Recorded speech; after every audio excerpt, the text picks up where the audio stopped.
if they beat the 49ers, bro, they're probably going to the Super Bowl, in my opinion. I think so, too. I think whoever wins that game is going to the Super Bowl. Oh, yeah. Whoever wins that game is probably going to the Super Bowl, yeah. So, we got, obviously... Cowboys aren't going to win, of course. We got Dallas and Niners now. You don't think... You realistically don't think the Cowboys are going to win? Absolutely not. 49ers have the number one defense in the league. Unbiased opinion, like, for real. Unbiased. Like, the 49ers and Cowboys didn't play this year, I don't think. No. The last time they played was last year. So I remember the game. The wild card. Yeah. And we fucking... So, the 49ers have the best defense in the league. Yeah. Which, obviously, Dak hasn't played the best defense in the league this year because he didn't play them. And he still threw 15 interceptions. We played decent defenses, though. No, we had to play the Giants and but not the twice. number one. And we had to play Minnesota. But not the number one. And I think we beat the Bills. But not the number one. That's all I'm saying. So, like, I don't think... We've been tested. I think... We're ready. Bro, I think Dak's going to get fucked. I think he throws 2 picks. He can't throw no picks. I think Zeke throws runs less than 30 yards. He probably will, but Tony Pollard runs 60 max. No. He's going to run at least like 90 to 100. Bro. I think CD has less than 80 yards receiving. Like, I think it's a fucking wreck. You know what? What's going to happen? What? We're going to try and throw the ball. It might or may not work. It might work sometimes. It might not. No, it's not going to work. But you know who's going to tear that shit up? Who? Zeke.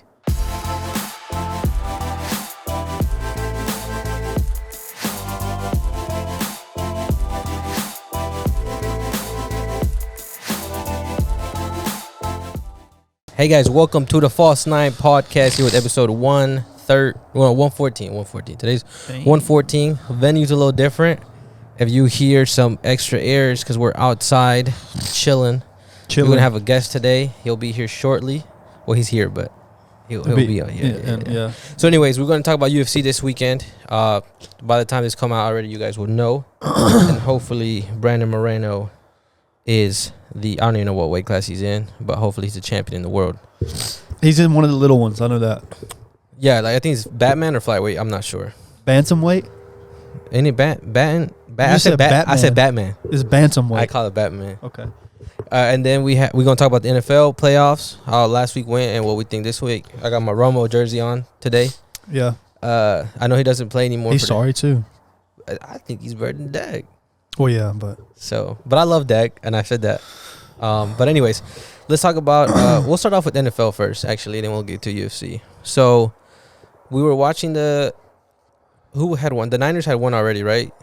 Or who had won already when we started the podcast that day? The Bills. No, someone beat the Seahawks. Who beat the Seahawks? Oh, fuck. Are we serious right now? It was the Niners. No. Are you sure? Yeah, it was the Niners. They beat the Seahawks. Oh yeah, you're right. Because of Purdy. Yeah. So, I mean, yeah, we already Niners. They won, but I want to talk about how the Jags came back and beat the Chargers. Yeah, did that game? Did it end while we were recording? No.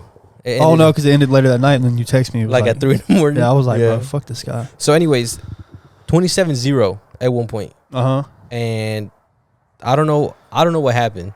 Because I think I got busy, and then I started watching the game to see if they even came back.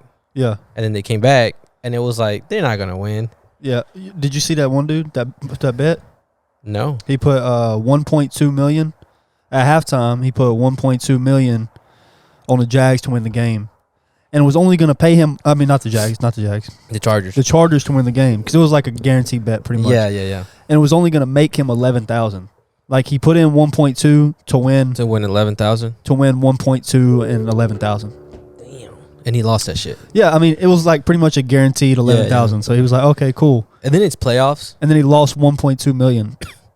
I'm like, bro, the risk to reward, I bet he hates. Yeah, and then it's playoffs. So, like, you don't think you're up that much, like, you know, it's a wrap. Pretty much. Yeah. But, I mean. It should be. Trevor Lawrence, I want to give, like, I've been following him, bro, since high school. Yeah, he's good. I like Trevor Lawrence. I don't know if you ever seen this show that it was on Netflix, and it was like QB1, I think. I've heard of it. I think Nike does the show. I know what you're talking about. It's like a camp, and then they rank them, and they're all like high recruits for around the nation. And he was on there, Justin Fields, and I think Justin Fields came in number 1, and he came in number 2. Yeah. But Trevor Lawrence always was like the better one on paper. So. And did you know that he's never lost a Saturday game? Yeah, I saw that stat too. That's crazy. It's just really crazy. All the way from high school to now. Yeah, and I think this is what, his second season or third season? Third. I think he got hurt his first season. I think so. But no, I think he was healthy. I don't know. Maybe, I don't know. Yeah, because I know he's been there 2 previous years. Yeah. But anyways, they came back. That was impressive. I believe Jaguars play Kansas City now, right? Yeah, they got the Chiefs. They got the Chiefs, which is going to be a tough game, but it's playoffs, so I think every team's a good team in playoffs. I feel like it could go either way because Kansas City's defense ain't all that. Really? They're not. They're like middle of the pack, but they're like more offensive though, right? Yeah, like they're just offensive. Like if you're not a good run team and you're not holding the ball the whole game, then they're just gonna kill you. Yeah. Who else played last Saturday? Who played on Sunday? The Bills Dolphins. No. Oh yeah. Was that the game? Yeah, Bills Dolphins. Uh-huh. That game was a good good too. game. That game was crazy actually. I had the Bills winning by a lot, but for real? No, it was a close their game. third string I watched quarterback, that game. bro. You said third string? Miami's third string. Yeah. Wow. You got Tua. Yeah. Then Teddy, and then Skylar Thompson. Teddy who? Bridgewater. Teddy Bridgewater? Yeah, I know who he is. Yeah, he plays for the Dolphins. He's their second string. Wait, who's the quarterback for the Seahawks then? Geno Smith. Oh, I get him confused. It's kind of fucked up. Yeah, that is fucked up. That's right. Anyway, so yeah, the Dolphins beat the Bills. The Giants played the Vikings. Which I thought was going to be a blowout. We but it was said that the Giants were going to win, though. Yeah, no. Yeah. And apparently, like, I was telling this girl that, and she was like, the Vikings are definitely the favorite. Like, that was nobody thought the Giants were going to win. I was like, me and Albert thought the Giants were going to win. Like, I thought that was just common knowledge. But apparently, the Giants were like a super underdog. Yeah, I was surprised too. I wasn't surprised that they won, but I was surprised how much. I was surprised they were underdog because the Vikings' bro, defense is ass. Minnesota has like been so bad like the last few weeks. Yeah. And then Ravens and Beagles. That game was. I always say that game was good. That game was really good though. They're always gonna have a good game, I think. Yeah. And then Joe Shiesty, Joe Burrow. I think he's a beast. Yeah. What's his name? The receiver. Jamar Chase. Yeah, bro, he is cold, bro. I think he's the best receiver in the league. That's crazy because Joe Burrow, easy killer. It's toss up. Joe Burrow has played with Justin Jefferson and Jamar Chase. Justin Jefferson is the one with the Vikings, right? Yeah. Yeah. He's the one. He came from LSU with Joe Burrow. Well, so did Chase, didn't he? Or no? I don't think so. I thought so. I thought they played together at LSU. Maybe. All I know is I saw an interview and they asked him Joe Burrow and Jamar Chase was right next to him and they asked who's a better receiver, Jefferson or Jamar Chase. He was like he was like they both have their own strengths and weaknesses, but he said I plead the fifth because I think he was gonna say he didn't want to do his teammate. Yeah, he didn't want to do his teammate like that. Yeah. So let's talk about the best team in the world, Dallas Cowboys. Destroyed the Bucks. I gotta head out, bro. I'll see you later. I just want to also say, bro, I'm not a fucking Cowboys fan. I hate the Cowboys. Yeah. People thought that you were like like I was a Cowboys fan that was calling. I was like, no, I was calling them Hall of Famers, and that's coming from the biggest Cowboys hater ever. Which I honestly do think that Micah Parsons, Trevon Diggs, Zeke, CD, Tony Pollard. They're all so young, bro. They're all so young. They're in their really 20s. Good. Yeah, I still think they're all going to be Hall of Famers, in my opinion. Yeah, I think that's what it got everybody's attention when you say Hall of Famers. Everybody's like, oh, yeah. No. I don't mean like the way their career currently stands. Yeah, they're obviously not Hall of Famers, but I think as their like careers progress, they all of them got at least another 6-7 years. Yeah, so I think they all make the Hall of Fame because they're so good. People were hating on me. You're wearing a Dak jersey and you're talking shit about him. Yeah, and I'm like, look, I'm just a realistic Cowboys fan. Yeah, I'm like, I love Dak and I love the Dallas Cowboys, but I do wish, and I feel like a lot of Cowboys wish that we had a really good, consistent quarterback.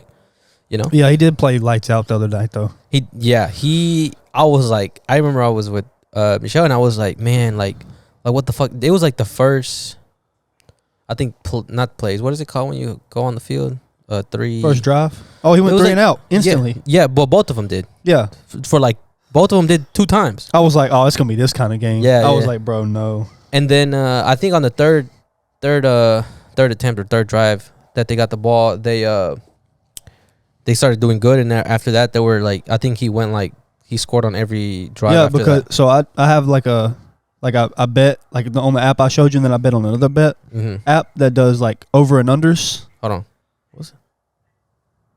It's a chicken, bro. The fuck? think it was the Dogs. But I bet on like over and unders, like a player is going to score over 2 touchdowns or the punter is going to kick over 4 punts. So I had Dallas, their punter, to kick over 4 punts. Oh. Because I thought it was going to be kind of like Dallas going to turn over the ball a lot or throw a 3 and out. Yeah. So they had 2 punts in the first like 3 minutes. Yeah. I was like, oh, I got this bet. But the guy ended up, I think, with 4 punts. Oh, really? I was like, he had 2 in the first 5 minutes, and then he only had 2 the rest of the game. Damn. So I missed that bet, but you thought he was. It was a lock, and the Cowboys. It just shows how much Dak had 5 touchdowns. He did good. 4 throwing and 1 rushing, which is really good. No, yeah, I don't think he'll ever play like that again in his life. But I was like, bro, I need that energy against the Niners, and then when we probably play the Eagles after that, if we win, the Eagles play. They play the Giants. Yeah, I don't know, bro. You think the Giants take the Eagles? I think the Giants take the Eagles. Jalen Hurts is back, We'll get into that in a minute, though. We'll get into that in a minute. Okay, yeah, so, again, Dallas Cowboys came through. Best team in the league. Other than their kicker. Oh, dude. I was texting Mikey back I was like, bro, he's throwing away the game. Yeah, I was like, bro, this game's going to come down to 2 or 3 points, and it's going to be all his fault. Yeah. And he's going to get waived. But he was honestly one of the most consistent kickers in the regular season. I know. And I think he only missed 2 the whole season, 2 extra points. Yeah, but they were in the last. No, one of them was in the last week. Oh, yeah, that's right. And then it carried over. Now he's missed 5 straight or 6 straight or something. Yeah, it's crazy. But after the first 2, I was like, bro, there's no way they keep letting him kick. Like, now they're going to go for 2 every time. You would think. And he kept kicking and kept missing. I was like, after the second one, it's in his head. After the third one, I thought he was done. They still let him do the 4th one, and he made it. But I was like, about fucking time. No, he missed the 4th one. Did he miss 4? Yeah, he missed 4. I thought he missed 3. No, he missed 4. Oh, shit. Yeah, he missed 4. He ended up making 1. Yeah, the last one. Yeah. The 5th one. But I'm surprised he even got to kick that much. Yeah, I think it was because it was such a blowout. They were like, whatever, dude. Yeah. And he probably needed it for his. Yeah, like. I hope, man, because those points are going to come crucial against the Niners. Yeah. And. So, I mean, Niners. We can transition now to next week's. I mean, we have, again, Jaguars, Chiefs, Giants, Eagles, Bengals, and Bills, and then we have the Cowboys against the Niners. I mean, we kind of talked about the Jaguars and Chiefs a little bit, but, I mean, what do you think? I mean, I think it's a close game, honestly. I think the Chiefs win by a touchdown, maybe. Yeah. Because Trevor, you got to think. If he gets to do his thing, it's going to be a good game. Because he threw 4 interceptions in one half and then went and threw 4 touchdowns. So if he can just stay away from turning over the ball, and the Chiefs defense is not as good. Well, actually, the Chargers defense is not that good either. I don't know what the fuck went wrong, but I think if he can just not be careless with the ball, and now he's got his playoff shivers out. Yeah, like his first playoff. Yeah, appearance. Now he's over that bridge. He's got his first playoff win. He's good, so I think he plays a lot better this game. Definitely. But it's still Patty Mahomes, so I think it's a close game though. The Chiefs beat the Bills in the season, right? Yeah, I don't know if Josh Allen's ever beat Mahomes. Oh shit. I don't know. I think you're right, but I'm pretty sure I'm right, but I don't know for sure. Yeah, you'll get a tag, bro. Yeah, I don't know. Those are videos that go viral. Yeah, I'm gonna fucking cut that off and leave it like that. Yeah, bro. Sometimes I purposely do you wrong for the clicks. It's fucked up, bro. Yeah, all these people just think I'm fucking stupid. Yeah, and then we got Giants Eagles. I said I got the Eagles winning that. I got the Giants. I don't know, bro. I feel like the Eagles and Jalen Hurts together, that shit was like meant to be. I mean, yeah. It's like they're Josh Allen. It's like they're Patty Mahomes. Like, it's like that's the their only guy. reason I say I think the Giants is because the Eagles lost to the Commanders. Yeah, but I don't think the Commanders are good. They're a good team. We lost them defensively.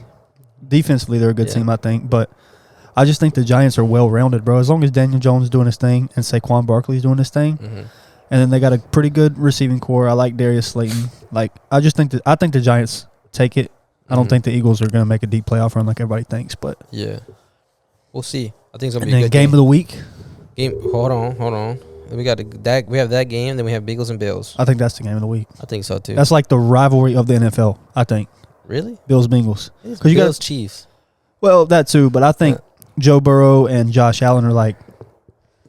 Yeah, that's a good. Like matchup. They always have a really good game. Yeah, that's a matchup right there. I think last year they were in the divisional, right? I don't remember. Or was it? I don't remember, bro. Maybe it was. I don't remember. I just know the Bills played the Chiefs, and then Bengals played the Titans. Yeah. But I forget what round it was or whatever. Well, I got the Bengals. I don't know who I got. I'm not going to pick a team because the Bills and the Dolphins were too close, bro. And Joe Burrow and the Bengals are way better than the Dolphins. It's the Bills, and they get closer every year.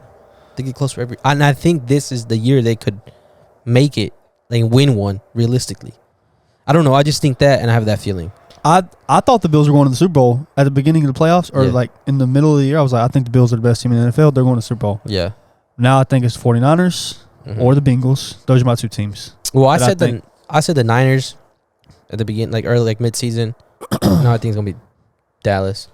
So I gotta root for my team. But anyways, let's talk about. If they beat the 49ers, bro, they're probably going to the Super Bowl, in my opinion. I think so too. I think whoever wins that game is going to the Super Bowl. Oh yeah, whoever wins that game is probably going to the Super Bowl. Yeah. So we got obviously Cowboys aren't going to win. We got Dallas and Niners now. You don't think you realistically don't think the Cowboys are going to win? Absolutely not. 49ers have the number one defense in the league. Unbiased opinion, like for real. Unbiased, like the 49ers and Cowboys didn't play this year. I don't think. No. The last time they played was last year. So I remember the game. Wild card. Yeah. And we fucking. So the 49ers have the best defense in the league. Yeah. Which obviously Dak hasn't played the best defense in the league this year because he didn't play them, and he still threw 15 interceptions. We played decent defenses though. No, we had to play the Giants and but not the twice. number one. And we had to play Minnesota, but not the number one. And I think we beat the Bills, but not the number one. That's all I'm saying. So like I don't think we've been tested. I think we're ready. Bro, I think Dak's gonna get fucked. I think he throws 2 picks. He can't throw no picks. I think Zeke throws less or runs less than 30 yards. He probably will, but Tony Pollard runs 60 max. No. He's going to run at least like 90 to 100. Bro. I think CD has less than 80 yards receiving. Like I think it's a fucking wreck. You know what? What's going to happen? What? We're going to try and throw the ball. It might or may not work. It might work sometimes. It might not. No, it's not going to work. But you know who's going to tear that shit up? Who? Zeke. What? Yes, Zeke is like a fucking heavy duty truck. No, he's not. He's fucking. He's like a fucking Ford Ranger. Listen. No, he's not. That's like Tony Pollard. He just But Zeke, he's a heavy duty truck, bro. Diesel, everything. No, he used to be. Dude, now he's just fat. No, bro. But this is why. Let me explain. He's a big guy. He's like an F-250. When do you ever need a diesel? Rarely, right? But when you need it, you need it. That's Zeke. We need a big, heavy dude to just push and run through this defense, and he's going to. That's what he does. That's what he's good for. You think he's going to like run right past Bosa? Like he's just going. He's going to go to the other side of him. Oh, okay. Yeah. And Bosa can't be on both sides. Bosa's just going to sack Dak like 10 times. He fucked us up last year, and he's going to fuck y'all up again. We gonna see. Like, and I'm not a Cowboys fan. To reiterate, I hate the Cowboys, and I don't even like the 49ers. I mean, I don't dislike the 49ers. I just don't care about them. Yeah. But the 49ers, I mean, I know they've had an easy schedule. They haven't really played the best of teams. Yeah. But I think they're the best team in the league. Like, because the Cowboys have also lost to some really bad teams too. But we've beat some really good teams. Yeah, we beat the Eagles. But that's what's weird. We beat the Vikings. Y'all have lost to beat the really Bills. Bad teams. Bro, we beat the Bills this season. And beat really good teams. We beat the Bills this season. But I just don't think y'all can beat the 49ers, bro. That's all I got to say. We'll see. I think the 49ers are going to Super Bowl. Right. Not going to win, but they're going to make it. It's going to be Dallas against... Mahomes is going to win this year. It's going to be Dallas against Jacksonville. What? Nah, that's not right. It's going to be Dallas against the Bills. Aren't they in the... No. Who am I thinking? Because Kansas City's on this side. Yeah. Kansas City, Jacksonville, the Bills, and the Beagles. So it was the Bengals and the Bills last year in the divisional that had that crazy ass game. No, right? No. That was the Bills and the Chiefs. But that had to have been in the Super Bowl then, right? No, that was the game. That was their conference final. Wait, who did the Bengals play last year in the Super Bowl? They played the Rams. Yeah. In the Super Bowl. That's right. I'm fucking confused. I'm confusing myself. Yeah. So Kansas City and the Bills had the game of the century last year in the divisional. The conference final. I don't know if that's conference final. Yeah. But like I said, Cowboys gonna. We'll see. I think it's gonna be the Cowboys and the Bills Super Bowl, but we'll be talking about it every week from now on to the Super Bowl.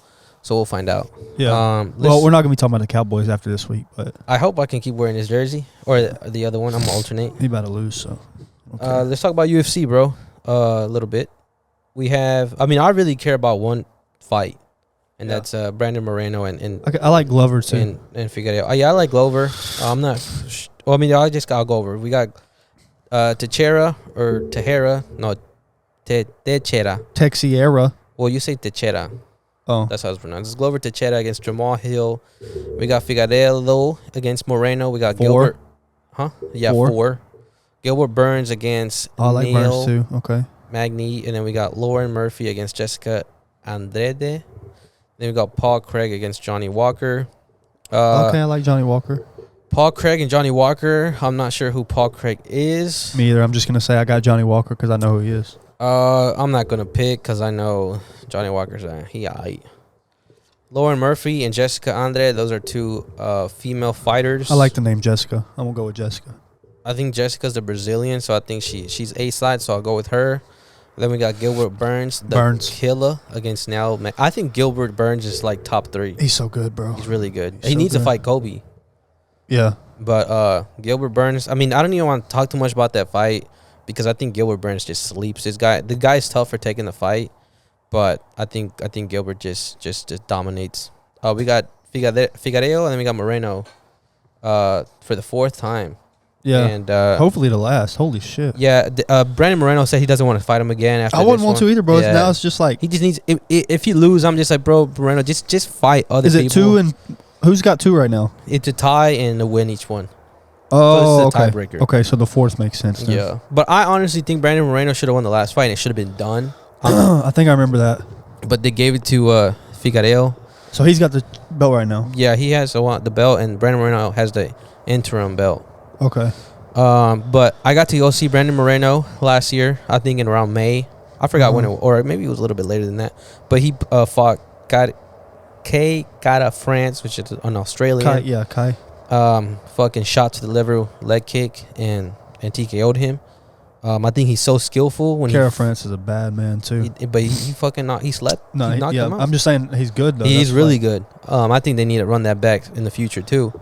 But Brandon Moreno, bro, when I seen him win, he like inspired me. He inspired all the Mexicans. All the Mexicans. His speech, bro, it was just so emotional and it was so relatable and touching. So that was really nice to see that. And I mean, obviously, you want to root for your, I guess you can say like your country in a combat sport, you know. And to say that we have a Mexican champion at a certain weight class would be it's nice. But I mean, who do you think is gonna take that fight? Moreno. Mm-hmm. You know, Figueroa's good though. No, yeah, he's really good. But also I don't know because Figueroa, the thing that he has over Moreno, fighting in Brazil. Well, and Moreno is the only person he's fought. Yeah. So like, in the past 4 fights, so that's been the only person that he's trained for. Yeah. Where Moreno's had to switch it up and train for somebody else, which was Kara. So he had to and then readjust to how. Mm-hmm. So, but Figueroa has trained for Brandon Moreno for the past 5 years, like 3. 4 years. It's just been him. Yeah. So he's had more time to game plan and. But what I saw the last fight with them, I just did not see it. I just did not see Figueroa beating him. The only way I see him beating him is by knocking him out, and he just has to get caught, and anybody can get caught in the UFC. We've seen that before. Yeah. So we'll see, but it's going to be super exciting fight. It's going to be really fun. And then obviously now next we have Glover Teixeira against I forgot how do you say his name? Jamal Hill. I want to. I mean, it sucks that there's no heavyweight champion because the last heavyweight champion bout that Ngannou. No. It was the Russian dude in Blachowicz. Oh, light heavyweight. Yeah. Because Ngannou was the heavyweight champion, but he just he bounced. No, but I'm talking about like Glover. They're light heavy. I don't know what weight class it is, if it's light heavyweight. Yeah. But it's vacant, and I think the Russian dude should have became champion, and it should have been like that Russian against Glover. But I mean, it's whatever. Yeah. I think Glover comes through with the win, but I wouldn't be surprised if this guy Jamal Hill takes it. I mean, you got a shot at the title. Why not? Yeah, good for him. So, shit. Who you got though? Glover. Uh-huh. I would. I don't know, bro. Honestly, I just like him as a fighter. I don't even know the other guy. He's a nice guy. Jamal. No, Glover. Oh, I don't know. Jamal's a nice guy too. I don't know who Jamal Hill is. I just they seem really nice in those UFC vlogs. Yeah, they're probably dicks. Nah, they're pretty cool. I'm assuming. Have you met him or? No. Okay. Fuck you, bitch. But I mean, that's this weekend. We got football. You got UFC. Super fun. Super exciting. Well, here at the False Nine, you get the best, correct, accurate news here. We do be predicting these UFC fights pretty good, though, usually. Our predictions are always good. And it's so funny when people hate on us. I'm like, go watch the fucking show. Yeah. Shut your bitch ass up. Yeah. Fuck y'all. No. And the Cowboys suck. No, they don't. Okay. We're pretty good. All right, guys. It's about that time. I wanted you to anticipate this with me better. Oh, well. Like, we're done. It's over. Okay, I was fucking waiting on you to say something else. No. We're about to bring our guests, so we'll want to change it up real quick. Get the heater out because it's getting cold. My hands are I know y'all see you going like this, so I'll see you guys. They're soft. They're so cold. All right. Guys, we're back. We have our special guest here, Diego Rodriguez, a good, very, very good friend, someone I can probably call brother. There's like a few people I can call brothers in this world. Anyways, we got Diego, we got Zach. You guys already met. We got fans. Hello. Looking at us. But yeah, we're here. Diego. I feel like Ellen DeGeneres. Ellen? Why? Talk show. But this fucking crack is like... tight? No. It's like I can feel it in the back of my head. And I just got a haircut. So like, it's just cold. My neck's cold. But anyways. Put your hood on. No. But anyways, guys, we're here with Diego. What do you call yourself, bro? Like, are you a roofer? Are you a contractor? Are you a business owner? What's your title? Well, contractor mainly. Put the mic closer. Oh shit, my bad. No, you're good. Definitely not a YouTuber. Bitch. We're not that either yet. We will be. But what do you say? You contractor? Yeah, contractor / business owner. Okay. Sure. So I guess I'll talk a little bit about our story. I don't know. I don't think I ever told you. But you moved here. How old were you, bro? 3rd grade. How old were you in 3rd grade? I was in 4th grade when I moved here. So you moved here a little bit earlier than I did. But we ended up playing for the same soccer team. Yeah. Like Mexicans do. Yeah. So we ended up playing the same team. We got along real good. And we had like a little group. I think it was like 2 or 3 more of us that kind of hung out. Yeah, he said you was ass. I was really good.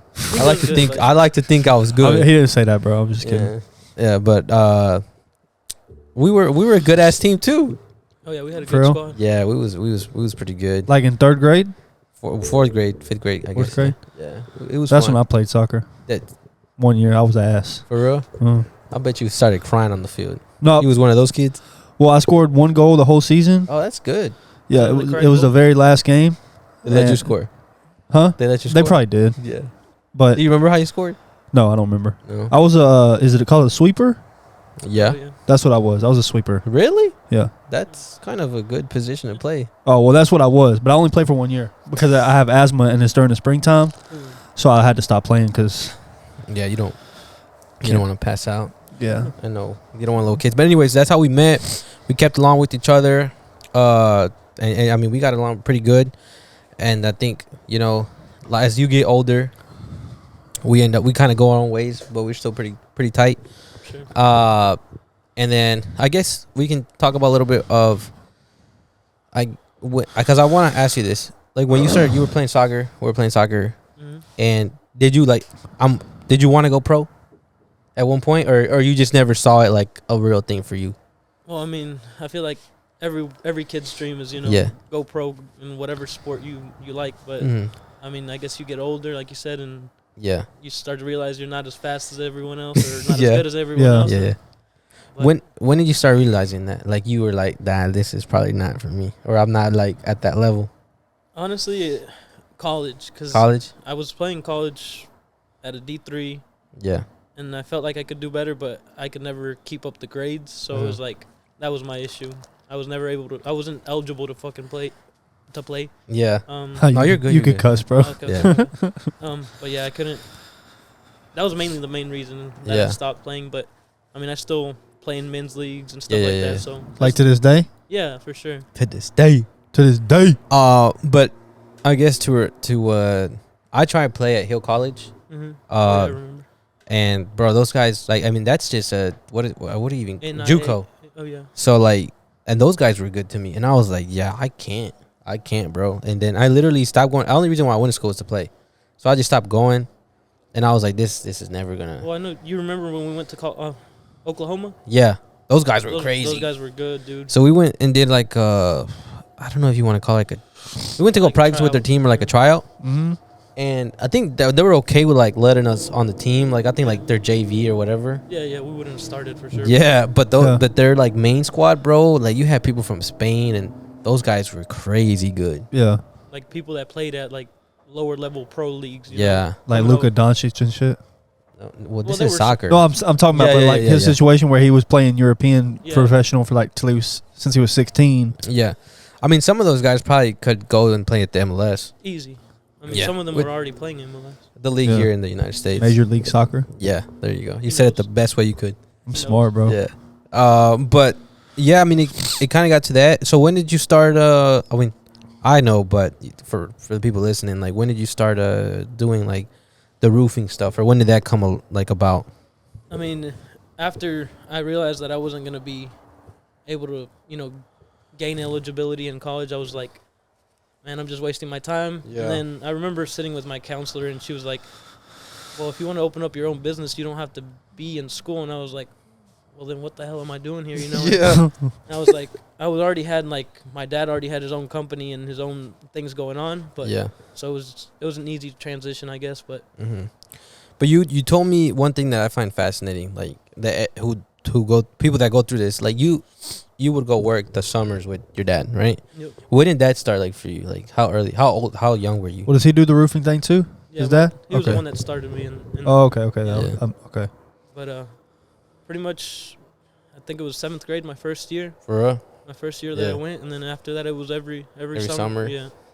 And what did you do? What were you doing, like, at first? Oh, dude, I was a hard worker, man. Bitch head ass. Every crew wanted me, bro. Look at this guy. Like, my dad would like run crews. Yeah. And he'd have 4, 5, 6 different crews of workers, right? And they'd all want me to have like help them with the cleanup and shit like that. Yeah.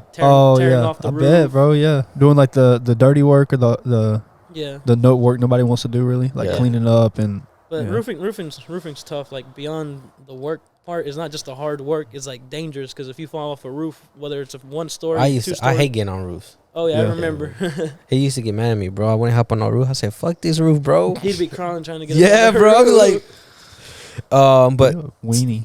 But no, I took so many of my friends from middle school or 8th grade and up, high schoolers. Yeah. I would take a bunch of my friends, and probably out of 10, maybe one of them lasted. Who was it? Adolfo, right? Adolfo, yeah. Like, they got paid?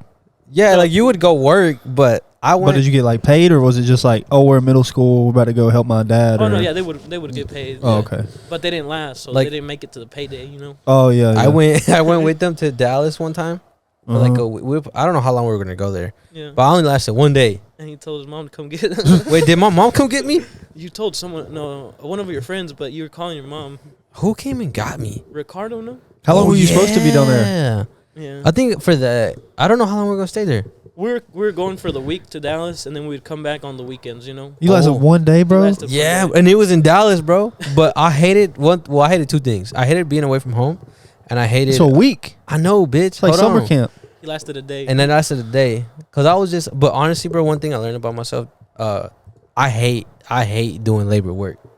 Like, I don't mind doing it, but I'd rather not. I fucking hate it, bro. It's not for everyone. It's not, bro, but I fucking hate being outside. I hate cutting the fucking yard. I just hate it, bro. I hate it. So, like, every time I would, like, do shit like that, like, I just like, I don't want to do this shit. I like it, but also I don't like it because it's hard, or some of it's hard, but I like it because when I worked construction, it was 12-hour shifts, but those shifts went by as fast as fuck. Like, when you're doing constant work, your work goes by so fast. So that's the reason I like it. Like, sales, if you have a slow day, like my 11-hour day, like today, felt like fucking 20 hours. But in construction or roofing or whatever, time goes by so fast because you're always busy. You're moving. Yeah. So you're with your, I guess you kind of decide to, like, leave college, and then was that an easy decision for you, or like were you like, oh, I wanted to stay in college and in whatever, I don't know. It was hard in the fact that I was like, I knew I was like, after college it wasn't no more party. Well, it wasn't, not that it was no more parties, but it wasn't gonna be the same. In college, I didn't have. It's like every weekend, right? Yeah, it was like Friday, Saturday, Sunday, and maybe even Monday. But once you're working in real life, it's like it changes. You can't be like so reckless, I guess you can say. Yeah, for sure. And then you said what? That's what made it tough, like having to realize. You're working. You're in the real world now. Taking that responsibility, bro. I'm sorry, this kid was fucking bothering me. But so, what did you first? I guess besides like you started cleaning, right? Like at the young age, and then once you did it kind of full time, what was your role then? Well, at first I started just moving trailers for my dad. Yeah. Well, because I passed the labor part, and then I moved up, and I was just moving trailers and like supervising the crews, pretty much, making sure the work was being done. You never ran into any problems with that, like with people like, why this little kid bossing me around? No, I'm for real, bro. If his dad was the boss, bro, I doubt they gave any. No, like, I mean, but some people, they got issues with that. They would want me to work harder because I was the boss's son or whatever, but I was the only one speaking English out of the whole. That makes sense. So that's what helped. And then I guess even like on the homeowner side, whenever because there was no one on the crew besides me that spoke English. Oh yeah. And so the homeowners would be asking for someone to speak to because no one else spoke. Yeah. And then I would have to step up, and I would. Yeah, it was tough. It was tough. What was that like? Like what, they just give you a hard time? They're like, "Why am I going to talk to you?" Or who are you? Well, most of them were cool because they were like, "Oh, you're so young, you're working so hard." Because they would see me all day, literally sweating my ass off, and working hard. But there was a couple that were there was a couple hard ones. I got cussed out a couple of times for sure. For what? For some BS, and it wasn't even like, it was like clients that were trying to like get free shit, and they knew I was young and like wasn't gonna defend myself or say anything. Oh yeah. So it was took advantage of you and shit, or tried to. Trying to get free shit out of the company. So shit, I would have done that too if a little kid was like in charge. I'd be like, shit, I got his ass. Yeah. Oh yeah. I mean, even whenever I was growing up, I don't know if y'all know about OSHA and like they're like the safety regulations. Oh yeah. We were working in Colorado. I was working with one of my uncles. I was up on the roof, and out of nowhere, OSHA pulls up on us, and that was 7th grade, 8th grade maybe. Oh shit! And you can't be working until you're like 18 on the roof. Yeah. Oh shit! I didn't know that. So they got a big ticket, and it was a big deal. But damn. I mean, the experience definitely paid off in the long run. Yeah, for sure. Sorry. And even like now that once I stopped working labor-wise and started contracting, getting my own jobs, no one starts knowing everything, so you make mistakes and you lose money. And I guess like when did that start taking place for you, like start doing your own jobs and that taking? Was 4 years ago. 4 years ago. How old are you? 24. About 24. 25, in March. So is that when we went to North Carolina, is that kind of when it started? That was one of the first times I went by myself. Damn, I'm a hoe for leaving you. Where was that? The one y'all tell me y'all went to Dallas. It was your first time. I left you, bitch. Either way, it was in Dallas. Hey, that was a good story, bro. You gotta tell that story, bro. No, it's a good story. No, he was in North. Was it North or South Carolina? We were in South Carolina. North Carolina, my bad. I don't know. North Carolina. That's the. You were from North or South? Realest place you can be. North Carolina. In Greenville. Oh yeah, I have a lot of friends, or had a lot of friends that went to college in ECU. Yeah. Oh yeah, it's a big party school, bro. We went to the bars that night, but I think it was like Memorial Weekend, so like nobody was home. It was spring break. It was spring break. Nobody was. I wanted to go to college there. I toured the campus and everything, but I just didn't go to college. So that's probably where I would have went. It was super easy to get into because they just let in a bunch of dummies because they just partied. Oh really? Yeah, it was a party school. Yeah. But so that's kind of when that took place. See, I didn't know that. That was like 4 years ago, right? Yeah. So I mean, from you left him in North Carolina? Kind of. So like, I'll make this smaller. So you left him in Dallas, and then I left him twice. You tried again, so and then you left him in North. And the second time he wasn't working. He was a salesman. He was gonna be a salesman. Yeah. Oh. And it's funny because I turned out to sell fucking cars, and I did not want to sell shit. Yeah. But so I went. Well, I think it was like a week, but I was just like the same thing, bro. I missed home, and I was like, it was more of missing home, to be honest. If I'm being honest, yeah. You were just homesick. How long were you supposed to be down there for? Like a couple weeks? I don't know. We didn't know, and I was like about just that. Whenever the job's done. Yeah. And I was about that life, but like it hit me when you're there and you're waking up and you're not at your house and you're not blah blah. It's different, right? Yeah. And I guess like if I'm being real, like I didn't have to do that. I did it for my own will. Yeah. And I was just like, you know what? I could go back and and do X, Y, and Z. And I mean, that's kind of what happened, really. Like, I was just like, I don't want to do this. And that's kind of like when, like, this journey started too, bro, believe it or not. Oh, yeah. It was later that year that I started the podcast and started doing other stuff. But, yeah, I mean, we went. It was cool. I liked it. I'm not going to lie, but I just missed home way too much. Yeah. And I was just like, not. I mean, that makes sense. I was not about it. And I was like, in the work, bro, it's tough work. Like, you're away from home. You're working like 12 hours a day. Even if you're not doing labor work, you're doing something for like 12 to 14 hours. Yeah. Yeah. And I know, I mean, from sunrise to like till it's dark, bro, you're out moving, and you literally wake up and sleep. And just you work from the moment you wake up till you go to sleep. Sounds like my life. Yeah. Well, bro, your life. But growing up. Yeah, so that was happening. So I was honestly like, you know, I was just like, this is just not me, bro. You know? Yeah. And I guess you can kind of tell me what happened, like what led to what happened after that, bro. Fill me in. Like, what happened from then to now? Like, how's business? Where you been at and shit like that? Well, and to add to like why you left too, I feel like part of it was like it was barely starting, you know, like yeah, for sure. I didn't have like my company where it is now, or like we didn't have like nothing. We were barely starting, bro. Mm-hmm. Yeah. So he was hopping onto something that I didn't even have a clue. You didn't know if it was gonna work. I had never knocked the door. I had never, you know, really talked to a client. I think Alvaro knocked the door before I even knocked the door, because I still remember you went up to that one lady and knocked on her house. I went up. I forget. I went up. I was doing the door to door shit. Yeah, like, hey, can I look at your roof? Yeah, because what happens is, like, let's say a hailstorm hits in Colorado or Nebraska or wherever it hits. That's where we go. And then for maybe a week or 2 weeks, 3 weeks maybe, we're knocking doors. But as soon as you start getting your clients and you put your signs up and you start doing the work, then you don't knock doors as much. It's more referrals and leads. Word of mouth and shit, And people come up to you seeing you do the work. So it kind of sells itself. But there's like that period where you're having to hustle, like literally from morning to night, you know. Yeah. So you don't have like you don't work for a company. Like, I have friends that do roofing, but they work for a company that gives them leads. Yeah, that's different. Or something like that. So you just contract with the homeowners. The homeowners. Yeah. But you're your own. Yeah.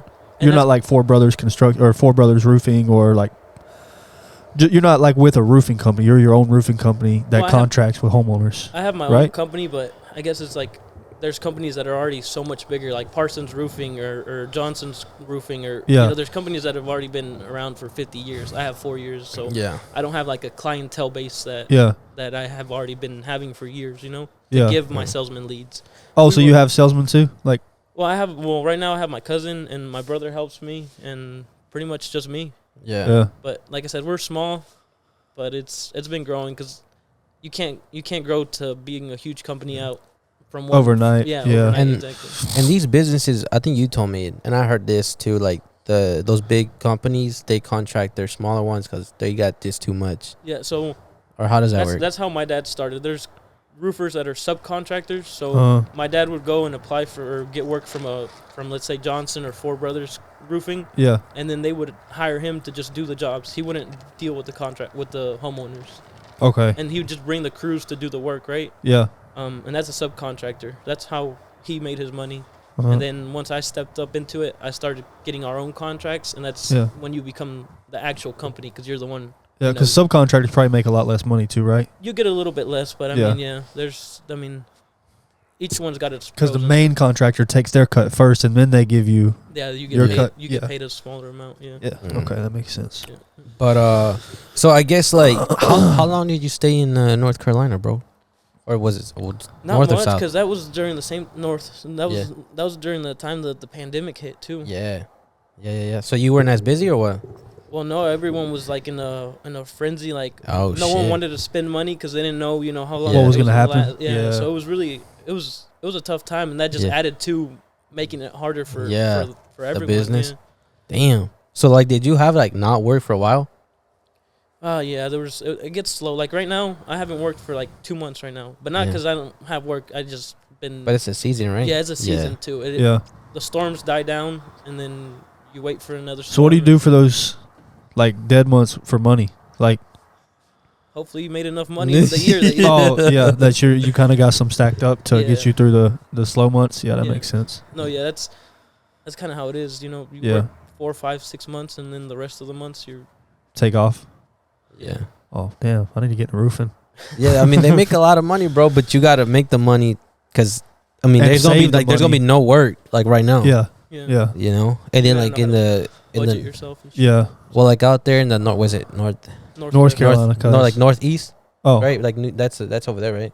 I'm getting it right. In the east. Yeah. Well, anyways, what I'm trying to get to like northeast is like, I mean, there's snow over there. Like it's just east. Oh yeah. Then the winter comes and like right now we were in Nebraska and there was still a bunch of work out there. But really, once the winter comes, then I was talking about like right now. I'm like, bro. Oh yeah, you can't really work right now. So you cold, bro? Huh? You cold? Yeah, I'm cold. Nah, but it's good though. We all fucking cold. It's cold, bro. But and look at me yesterday. I was like, bro, it's probably gonna be warm out there tomorrow. Nah, bro. So it's not. It's getting better. Though. I guess like you tell me a little bit about like how your dad got into it. I'm curious about that too. Yeah, I mean he's the one that started everything for us for real. He came to the United States as a migrant. 14 years old. Damn. And just started working by himself. Bro, Mexicans be doing that shit. Yeah, bro, that was 16. Crazy. I would never go to another country by myself at 14. I wouldn't even do it at 20. Bro, I wouldn't even do it at 26. Yeah, I wouldn't do it either. But let me ask you this question, bro. Now that you're older, or I don't know if you realize this younger or now that you're older, but I realized this maybe 2 years ago, maybe. But I didn't realize like being 16 or like your dad 14 and crossing the border, bro, to another country where you don't know shit. Yeah. Like, bro, once I realized that to work. Huh? You're not even old enough to work in America at 14. Nah, but I'm sure you could find. I mean, you can find. Yeah. And like even like in a lot of the construction trades and whatever it is, roofing, framing. There's kids that are sometimes 15, 14. I remember I would see like I would go in the summer and then there would be these kids that would be there all year long. Damn. They weren't in school. They were working. Yeah. Some of them. Crazy, I remember one of my other good friends. Yeah. He was 14 when he came and. They wouldn't make him carry like the heavy stuff because he was so young. Yeah. And he worked on his dad's crew, but I mean, right now he's got his own house, and he's my age, 24. Yeah. He's got his own house. He's got his own crews, his own trucks. That's what's up. That's what happens. And his dad didn't help him with anything; just showed him how to work. Damn, that's badass. But like I got like 2 years ago, I realized it, and I just got like, and I wish I would have realized it younger. But I mean, you get older, you get more wiser. Yeah. And I was like, damn, like I respect my dad. I should have respected a lot more. But, like being that age, bro, and coming to a different country, and you're crossing like the desert, bro, and it's going to be hot most like 90% of the time. Some people don't even make it, Like, yeah, because the chances of making it too, it's pretty tough for making it all the way without going back. But anyways, your dad came and how he get into it? So his older cousins, his cousins and uncles were already doing roofing. Yeah. And so they would come back to Mexico, and they would all be with new trucks. Oh, shit, yeah. And my dad... He wanted to go. Oh shit! Yeah, I'll be like, damn, how'd y'all do that? Yeah, what y'all got going on? And then he got hooked up with his cousins, and then he just learned. Was it here in Texas? No, he was. I can't remember where he said Colorado was one of the first places he said he got to. Oh really? But he was, like I said, he was young and he just stayed motivated and hungry and got to. There's people that are roofers all their life and that's what they stay at. Yeah. My dad has workers for him, like crews that work for him. He's not getting. He doesn't. He still does it. He doesn't get up on the roof. But he still does it though. He still just supervises pretty much. Yeah, that's what's up. That's pretty lit. And then like ever since he just started working and then once you got older, that's when he was like, all right, bro, we gotta. He started showing me. Yeah, he started taking me every summer, and then now we got to where we're at right now. But like right now, I'll sign up a job and I'll have my dad do the work for it. Oh yeah. And he just supervises to make sure everything is done right. And then so you're the contractor. He's the subcontractor. He's still a subcontractor. Yeah, but he's part of the owner too. Like like y'all worked. Okay. Yeah. Okay. Well, it's because he probably speaks the language and understands. Yeah. Oh, your dad doesn't speak English? Not that well. Okay. Yeah, not enough to like go door to door and talk. Yeah. To people. yeah. But he's been smart for sure. But I guess now, like, what I do want to ask these questions. You were a car salesman. Now you sell furniture. Salesman. Yeah. Do you? So, I was a salesman. I didn't like it, and I was not that good at it. But I did okay. But anyways, what was your experience starting off first, bro? Like knocking doors. Like, what was that like for you? Because that's a question that I think a lot of people like to hear that. honestly, it's already been so long, I don't remember, but probably nervous, bro, and not knowing what to say. And once you get like a client, since I was so new at it, you know, I'd probably get excited too quick, and it was just it was a learning experience, like you said.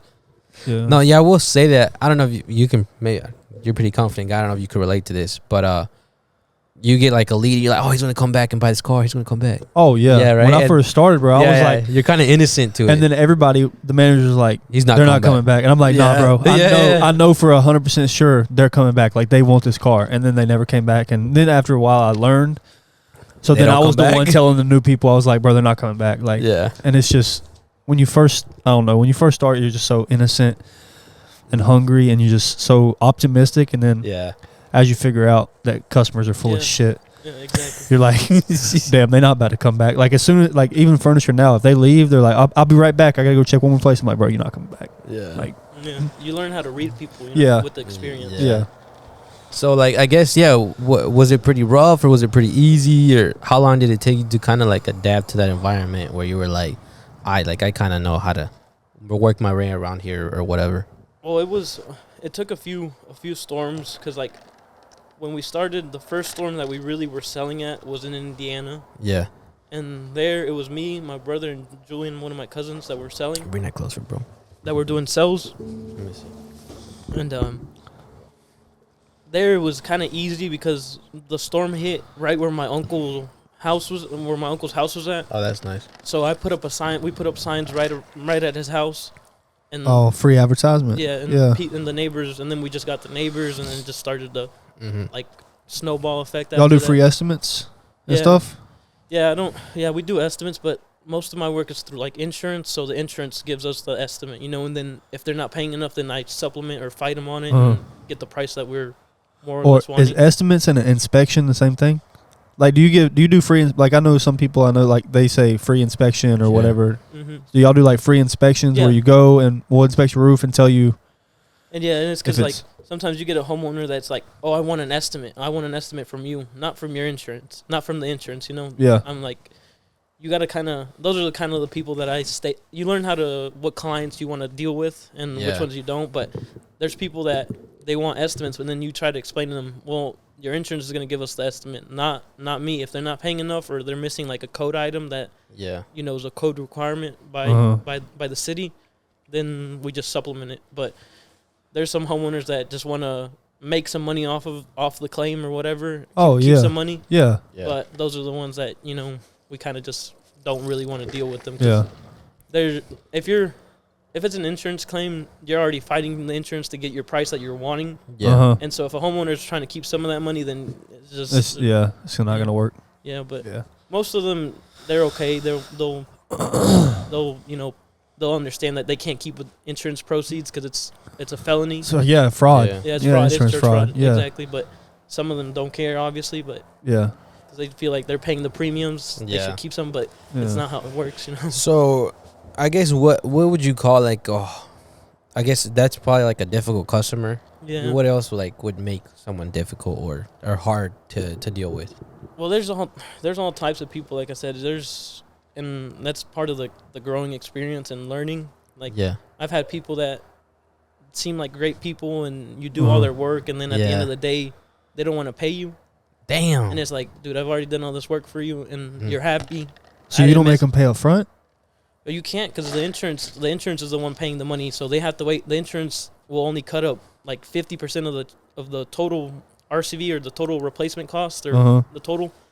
And the customer takes care of the rest, right? No. Oh. But I have to do the work before the insurance releases the rest of the other 50%, you know? So once they're waiting for that other 50%, some of them are like, oh, they'll bring up BS to try to keep the homeowner? The homeowner. And how does that work? The homeowner tells the insurance, like, hey, I don't want this no more? No. Let's say, all right, we got their roof approved, right? Yeah. They give us the first check of a down payment, right? Yeah. Which comes from the insurance, which is their first check. Yeah. And then once the work is completed, the insurance sends the balance due, right? Yeah. And that's when homeowners sometimes will try to keep those checks, and it's like, you've already done the work, and there's nothing wrong. You've done everything right. Yeah. And then that's when usually you have to tell them, well, I'm going to either sue you or file a lien on you. Yeah. And then they usually end up paying. But there's a few that sometimes will go sue me. Then Yeah. Damn, that's bold. So I'm curious. Like, so I just had to get my car fixed because I had a big issue with my car. So my insurance, the way they wrote me the check was, they wrote the check to me, but it was a 2-party check. So I had to sign it, and the body shop had to sign it to cash it. So I couldn't have kept the money even if I wanted to. So do they not do that? Those are my favorite. When they do that, then they can't really screw you over. But yeah, because you have to sign it for them to cash it. Yeah. But there's times where they'll just put the homeowner's name on it, and that's when it makes it a little bit tougher. That's fucked up. I thought all insurance companies did where it's a 2-party check like you. But my insurance company did send me one.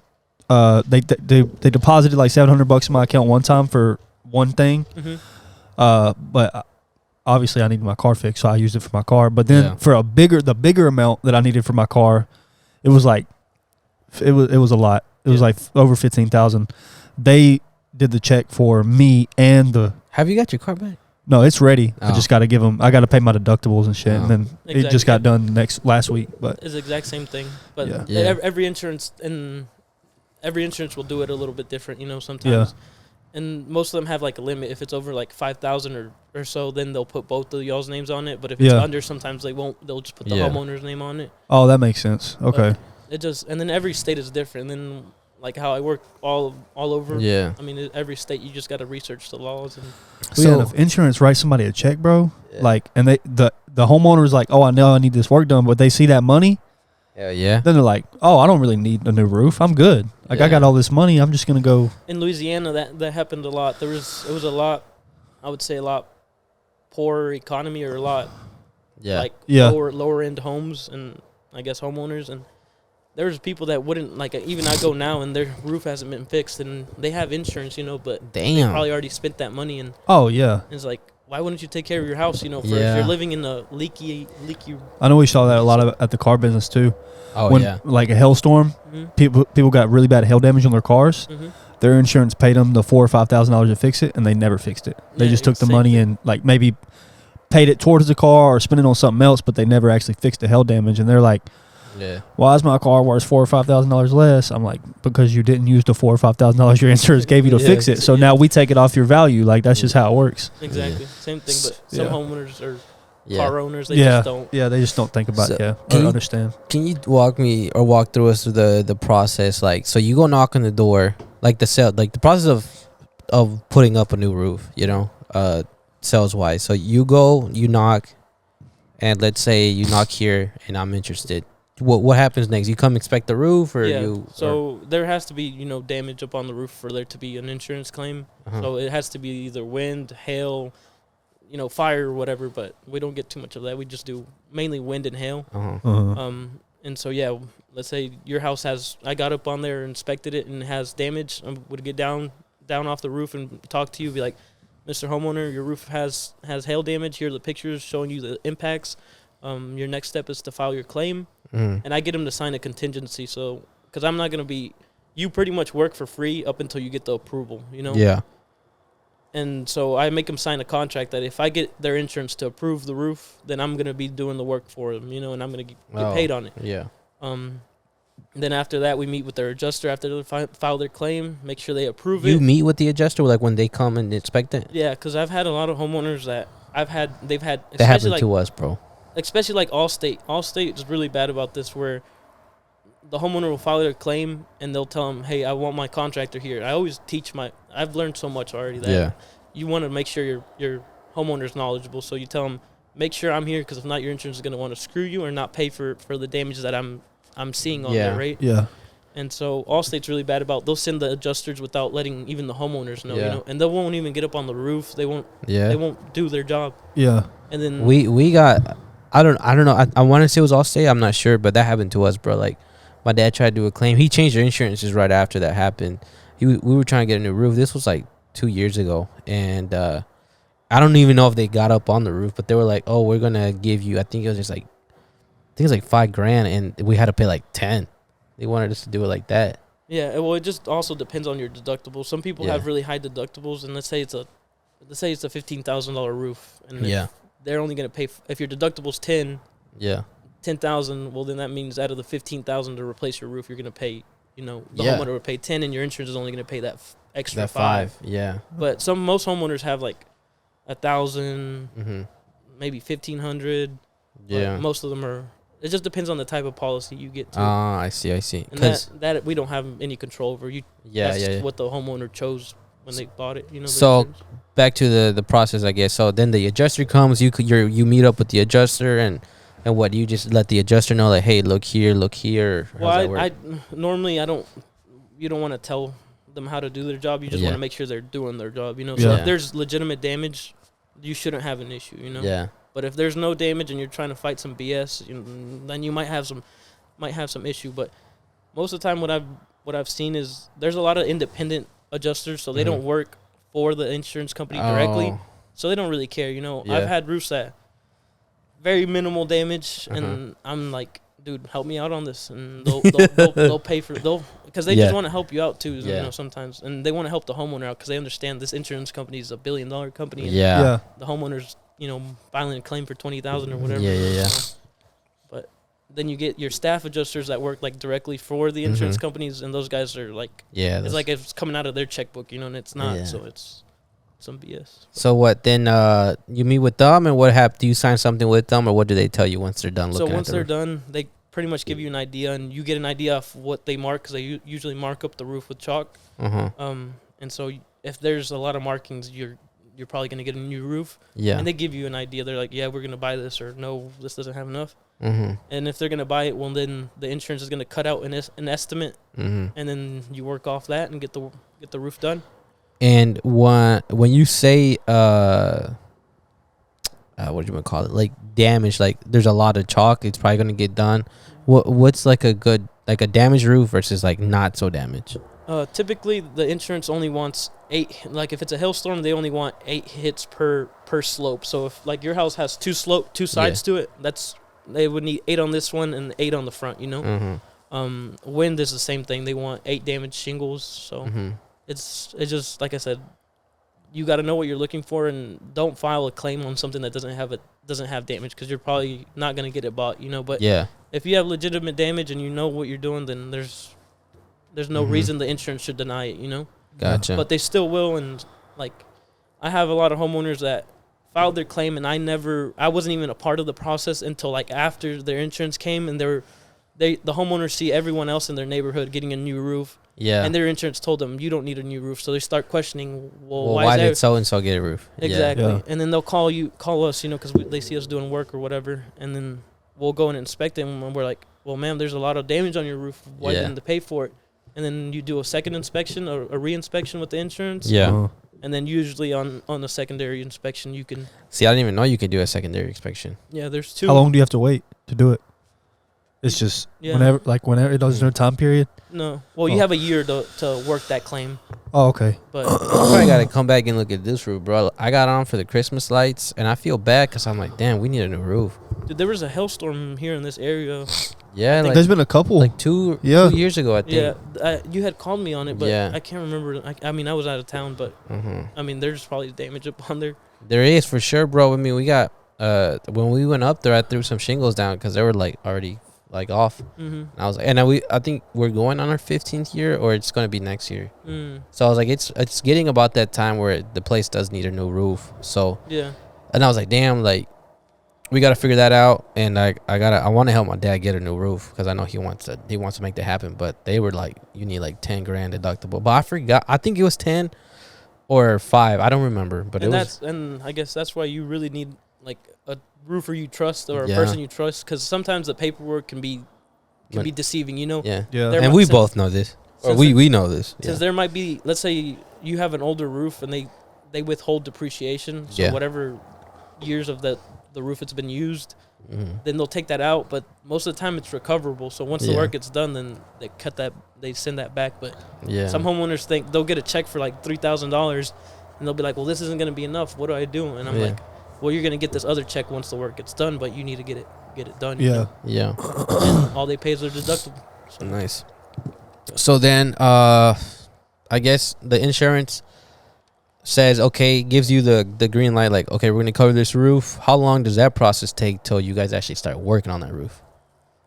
Usually I get most of my roofs, since we're kind of different than most companies. Most companies, like I said, use subcontractors. So that subcontractor might be working for 4 or 5 different contractors. Yeah. And so they'll only be able to do so many houses a week, you know? Yeah.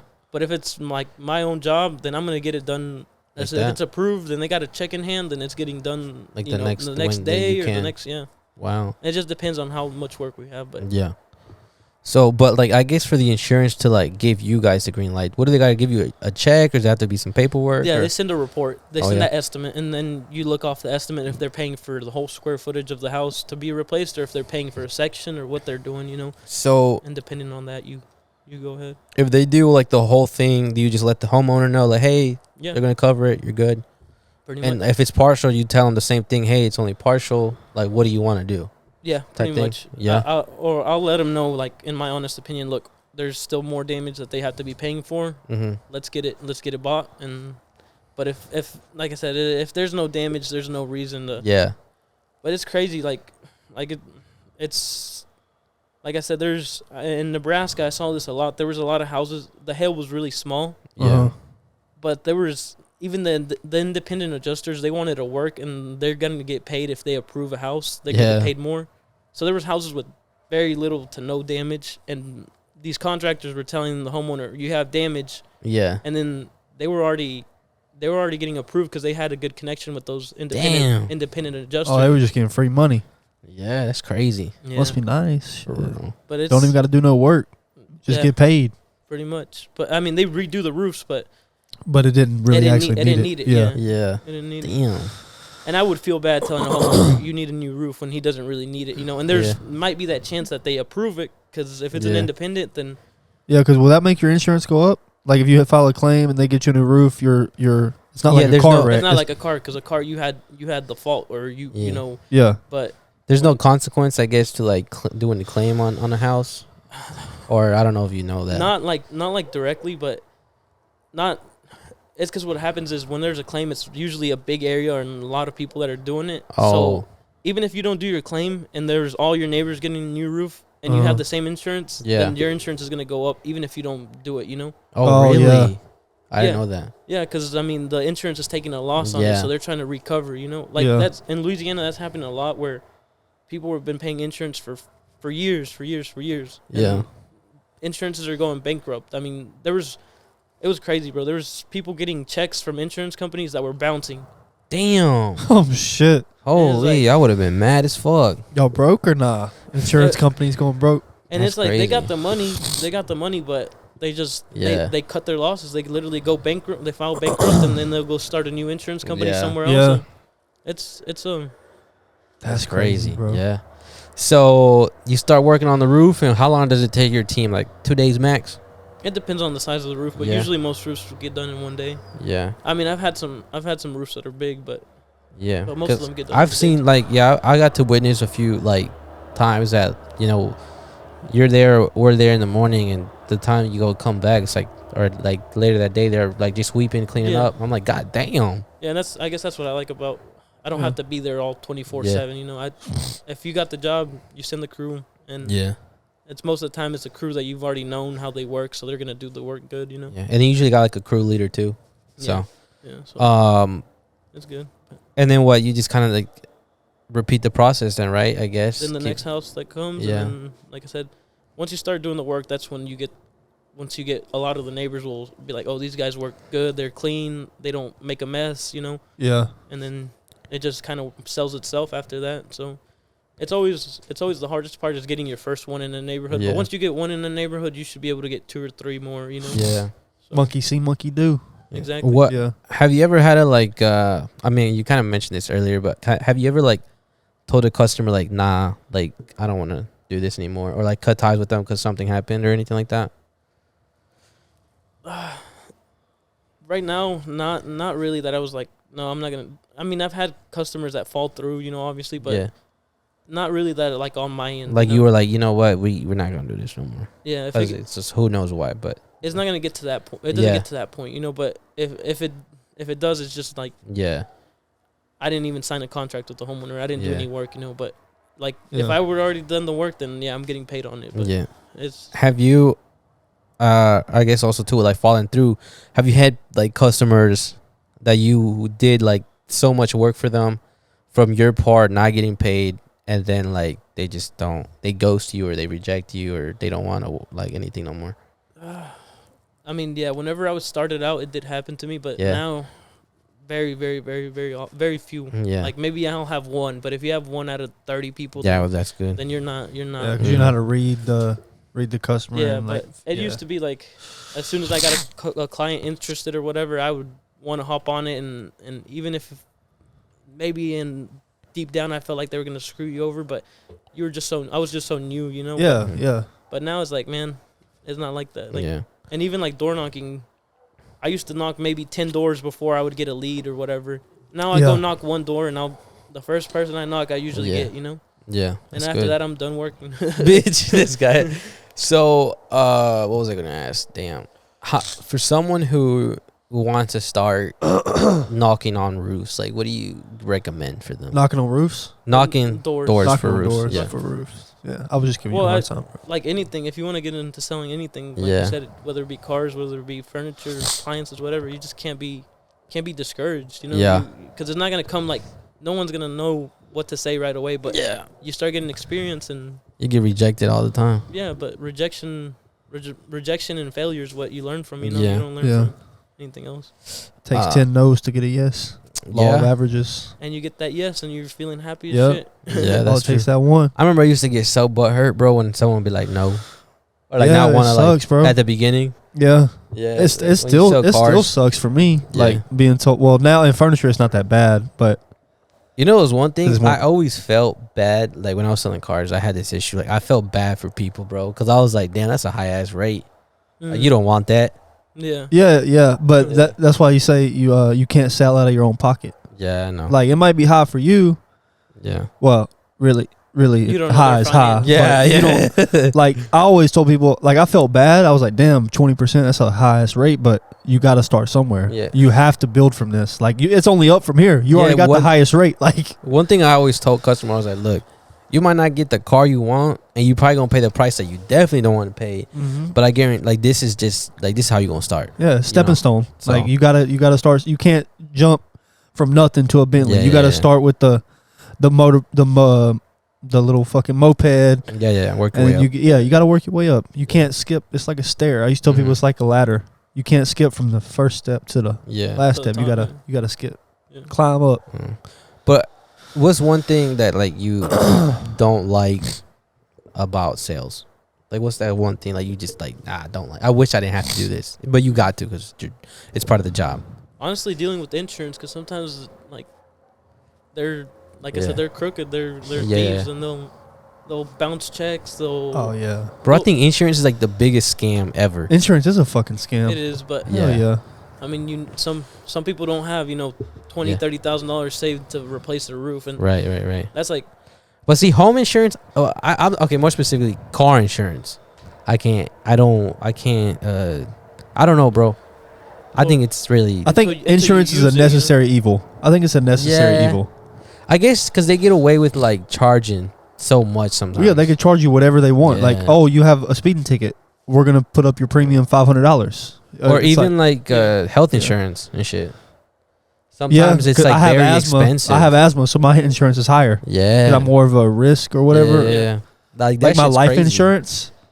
Like when I get life insurance, it's I have to. Well, I don't have to tell them, but you're supposed to tell them whether you're a smoker or whether you have asthma. Yeah. Because then they're assessing you. You're assessing you, and they might not give you as much a big of a policy. And I'm like, dude, I want life insurance for my kids. Like I've had asthma my whole life. Yeah. Like, that don't mean like.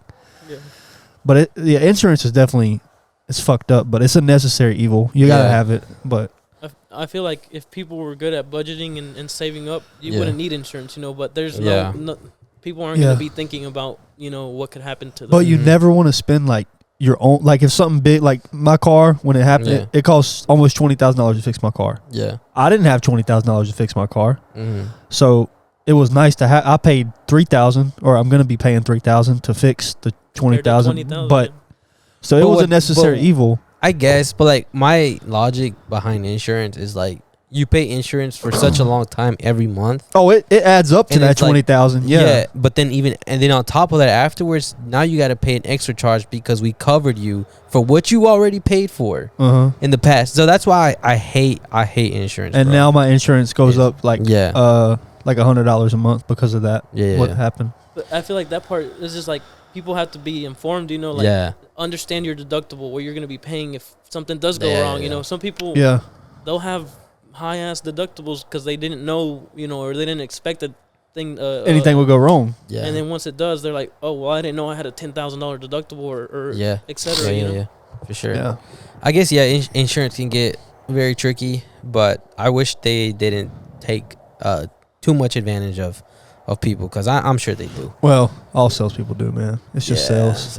All insurance is salespeople. Mm-hmm. I feel like cars and everything else that's not like being a salesman for like a car is way harder than being like what we do. But you were saying that car sales is probably harder compared to what y'all do. I feel like it is because you're selling a person. He has to pay it out. They have to pay it out of their own pocket, you know, or pay that loan, whatever. But the down payment or the down payment. Well, that's all they're thinking about. But you still have to repay the whole loan at the end of the day and the interest and all that. That's a month payment. I think I think it's harder in some ways and easier in some ways. The way I think it's easier is that car sales or furniture sales or stuff like real estate, people come to you to buy. Like roof sales, you go to people, which is hard because they might not want to be sold on the roof. So you have to convince them. It's like a real sales job. Like you have to convince them to let you look at the roof and all that. But cars, they're coming to you, so they're already convinced that it's time for a new car or whatever. You do have to sell them on like the features or the payment or whatever. So that part is harder because they actually have to pay money. But I feel like you actually have to. When a door-to-door salesman comes to me, bro, like I give them, let them give their spiel because I'm a salesman, so I know what it is. Feels like, But and I've also never owned a home. I've only ever rented. But I let them give their spiel, and then I'm like, bro, I don't even own this house. Like, I'm sorry, you just wasted your time, but. But I think it's a lot more challenging to sell a car, bro.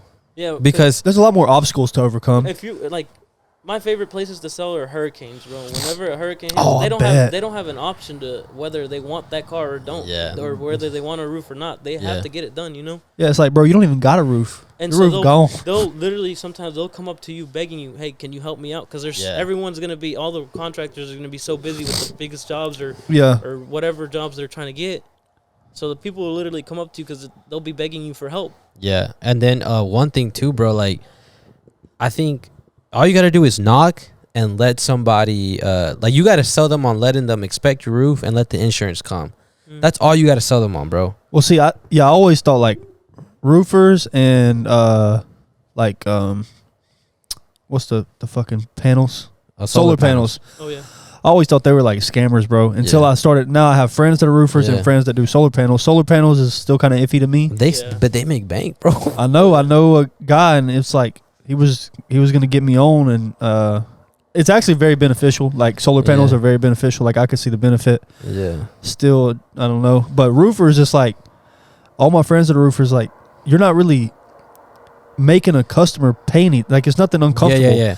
It's just the idea that a salesman is knocking on your door. That spooks people. They think you're trying to scam them or something. That's what I always thought. No, I've had a lot of people that I don't deal with door knockers. Okay, well, and then they see me doing their neighbor's roof, and they're like, "Hey, can you come look at mine?" It's like that's what I thought, Janice. Yeah, but there's people like all types of people, you know. But but you gotta overcome like I said in car sales. You show them the car, they might like the car, they might want the car, but then when you come to the payment or the price of the car, they're like, you know, whatever. And I feel like I didn't get to experience a whole sale, but like you sell a roof, like I said, you gotta I see him, you gotta knock on someone's roof, you gotta let them go up there, and then like if you're an open person, you're like, you know what, let's see how this works and let's see what happens. Then at that point you already let the salesman do his job, and if he gets, now he has to fight with the insurance, and that's it. Yeah. So I feel like it might be kind of easy. It's just getting the customer to like, you probably gotta knock to a lot more doors. Yeah, actually talk to you. Like, and get you. Hail's a little bit harder too than like a hurricane, because a hurricane blows their roof off, blows off everything. But a hail, they might not even know they have hail damage, because sometimes it's not as big, so the shingles aren't even blown off. Like you might not even notice. But hurricanes, that's where the money's at. That's what was I gonna say? What was I gonna say about car sales? Oh, I was just gonna say car sales was rough. I mean, he doesn't sell cars anymore, but he still sells furniture. But it was. Yeah. I've seen a lot of people transition from car salesmen, and then they go into like restoration salesmen. Yeah. They probably kill it. They kill it, bro, because they're so used to getting rejected, and until they get that one, and then they'll get the next one. Yeah, bro. Yeah. And like I said, it's a hurricane. They need. I think car sales has made me. It teaches you a lot, bro. I like to think I'm good at furniture, but I think car sales has made me more accustomed to being told no. That furniture is just so. I just like it a lot better, I think, because I've already done the worst of it. Car sales, I think, is the worst. Yeah, I feel like it's sales job is very rewarding. Yeah, but you just get told no a lot. Yeah. So now in furniture, I'm like, I hate it. It's just easy. It's easy for me.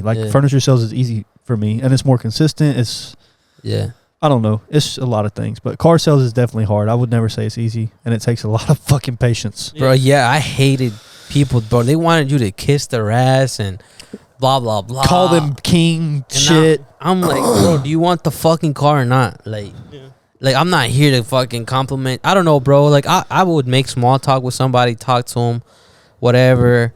But, I'm not, I'm going to try and sell you this car and tell you why you should buy it and, what it comes with and blah, blah, blah. But after that, bro, I'm like, if you don't like it, that's fine, cool. I'm going to follow up with you tomorrow.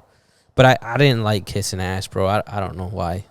And you had those customers, they wanted you to treat them like kings, stroke their ego. Yeah. Yeah, and, they wanted to get treated like kings. You was going to get paid your fucking $250 plus tax. and then on top of that, it was just it's not even worth it, bro.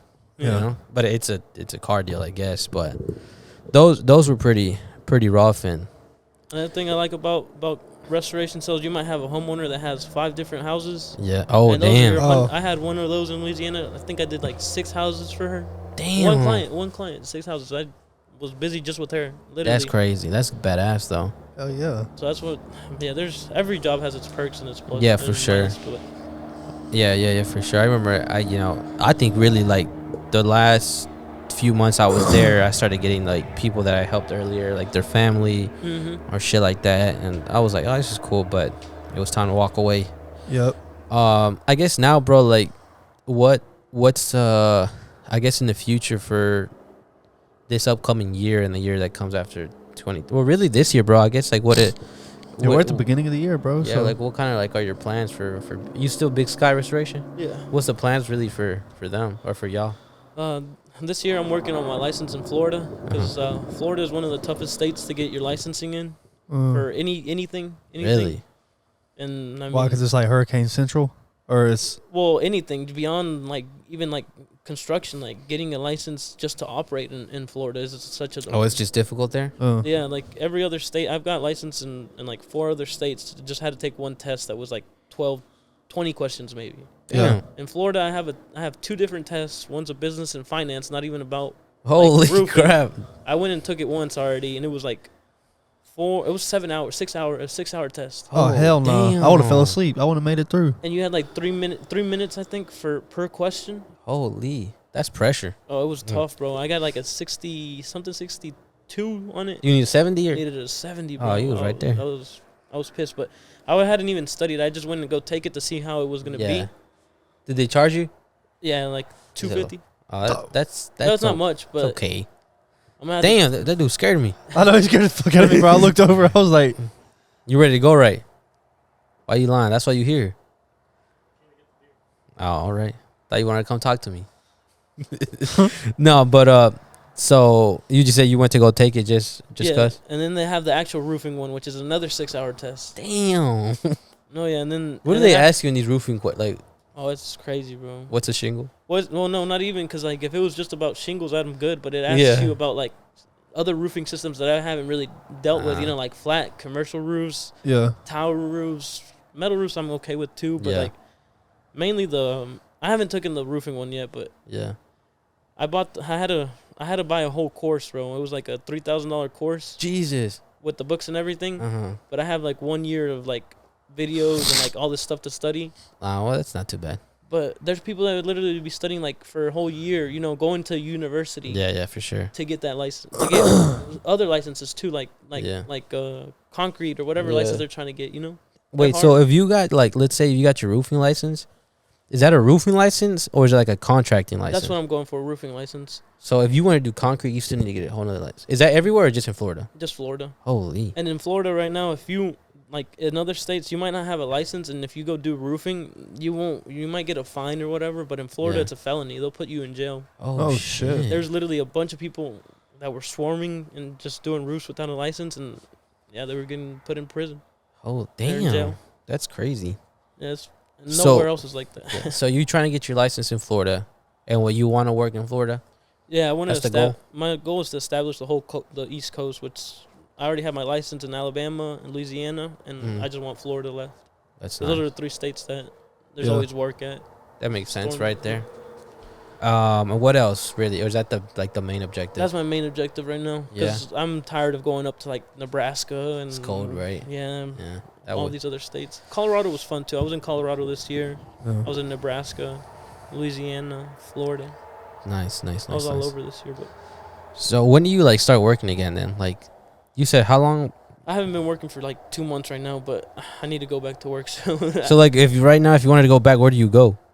I have jobs in Louisiana still that I haven't finished from last year. Oh really? Yeah. Okay. My brother's about to go this Sunday to go do some of that. He don't look excited. He's like, no, he's ready. He needs some money too. Yeah, that's good, man.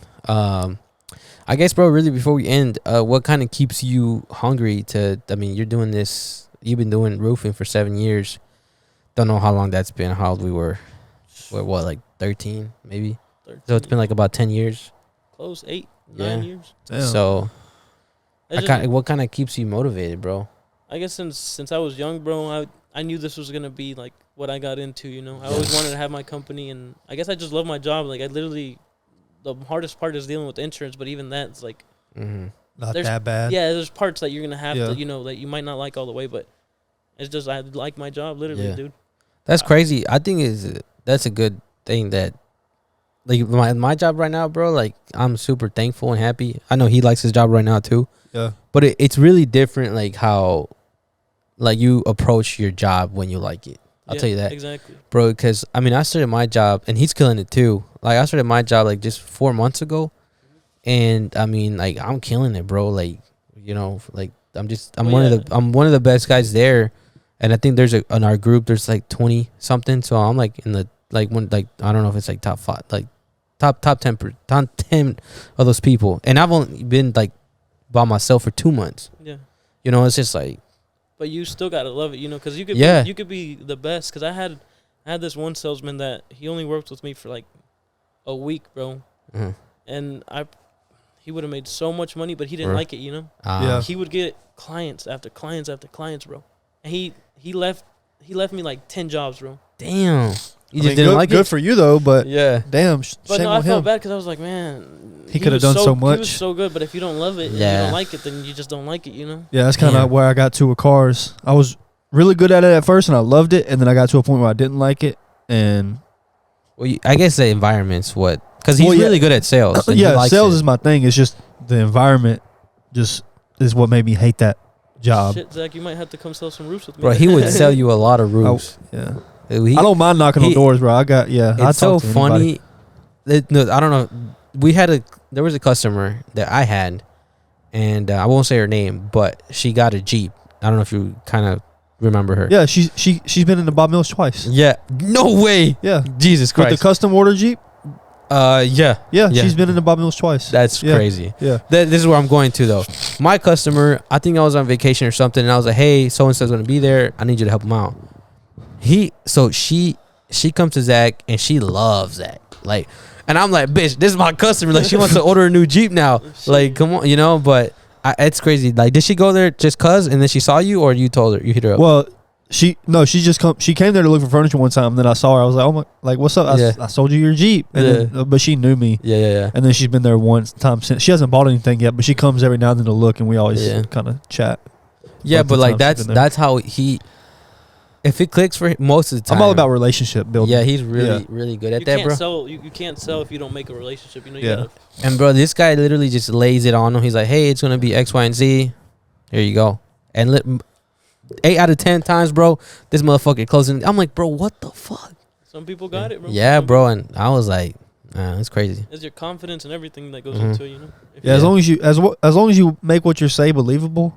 Yeah. And usually I believe what I'm saying wholeheartedly. Like, you got to make them feel secure. You know, if they trust you, then it's if they trust you, then you're in there. But I've seen like Zach be like, you know what? Honestly, I don't even know, and he says it like, and it's so funny because like, I don't know. He says I guess in a confident way, but he'll say I don't know, and he'll figure it out for them. But it's like you don't even have to be the most knowledgeable person. Yeah, I don't know shit. Bro. I've always said as long as you gotta get the customer to like you. Yeah. You know, and if you're he was really good at that. If you're honest with them. Yeah. Because I don't know a bunch of shit about furniture either, bro. People always ask me about like how is this made, material, and the warranty. I'm like, bro, I honestly don't know. Like, I thought people just bought furniture because it looked pretty. You're over here asking me how the fuck it's made. I don't know. What kind of wood is this?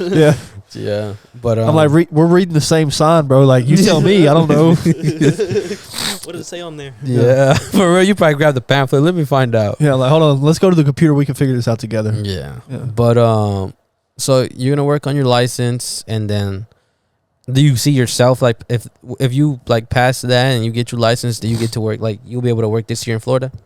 Hopefully, I get it by this year. But I knew one of my uncle works in roofing too, and his boss was in Michigan, and he had a house in Florida, and so he's been working on his license for a year now, and he barely got it. Dang. So it's tough. Well, I guess that would be a pretty big accomplishment if you got it over there then. Yeah, because like not everyone can just flock there, so it's like limited, you know. So the people that are there are gonna be and they're big houses, bro. All tile roofs. Oh yeah, I bet. Huge houses. That's nice. Florida's like a retirement spot, bro. Yeah.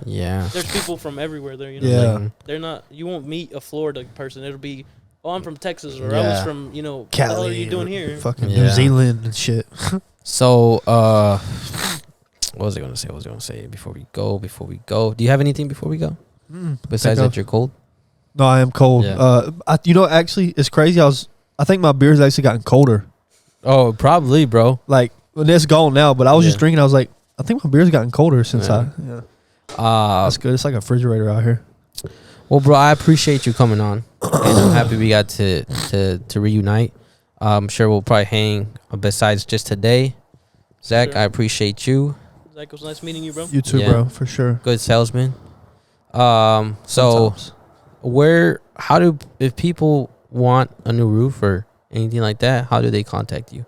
They can call me 254-366-9084. All right. That's probably the easiest way. Big Sky Restoration. Find them on Facebook. Yes, sir. Hit them up. Let them know. Let them look at your roof, and you'll go from there. I'll see you guys next week. Peace. Deuce. Later.